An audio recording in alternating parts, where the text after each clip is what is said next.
Қайырлы күн баршаңызға. Бүгін сіздермен өте дәмді жылдам дайын болатын варенье қосылған пирогтың рецебімен бөлісетін боламын. Пирог сондай дәмді, жұмсақ, өте керемет болып шығады. Видеоны соңына дейін қарап, міндетті түрде дәл осы рецептпен жасап көріңіздер. Өте керемет болып шығады. Ендеше пирогымыздың тестасын жасауға кірісеміз. Ең алдымен ұнымызды осылай електің көмегімен өткізіп алатын боламыз.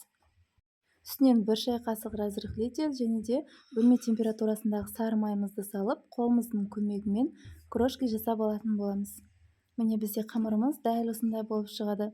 Енді қамырымыздың үстінен 1 шай қасық тұз, 2 дана жұмыртқаның сарысын салып, барлығын жақсылап араластырып жұмсақ қамыр илеп алатын боламыз. Міне бізде дәл осындай жұмсақ қамыр шығады. Енді осы қамырымызды салафанға салып, холодильникте 15 минут қалдыратын боламыз. Арада 15 минут уақыт өткенде қамырымызды алып, 2 бөлікке бөлеміз. Біреуін үлкен, біреуін кіші етіп бөліп аламыз. Егер асығыс болатын болсаңыз, қамырды холодильникке салмастан бірден осылай жайып жасай берсеңіздер болады. Бөліп алған қамырларымызды дәл осылай дөңгелек пішінге келтіріп алатын боламыз. Енді кезекте қамырларымызды жұқа етіп, формамыздың диаметріне байланысты оқтаудың көмегімен жайып аламыз. Мендегі форманың диаметрі 22 см.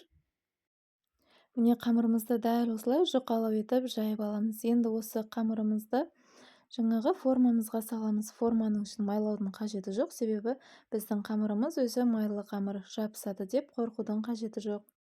Қамырларымызды барлық жеріне жетіп тұратындай етіп, біркелкі етіп жайып, жан-жақтарына да тегіс етіп қолымыздың көмегімен жабыстырып аламыз.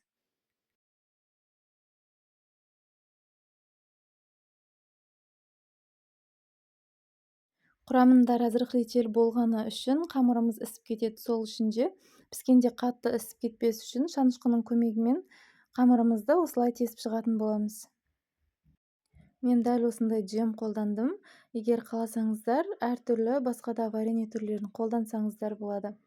Ең бастысы қатты сулы болмау керек. Қасықтың көмегімен барлық жеріне тегіс етіп, бірдей етіп жағып шығатын боламыз. Екінші кішкентай қамырымызды жайып алып, оның бетін осылай ролигіміздің көмегімен басып, өрнектеп шығатын боламыз. Қамырымыздың жан-жағын шығып тұрған бөліктерін кішкене осылай басып қоямыз. Екінші жаңағы кесіп алған қамырымызды осы вареньеміздің бетінен ақырындап жайып қойып алатын боламыз.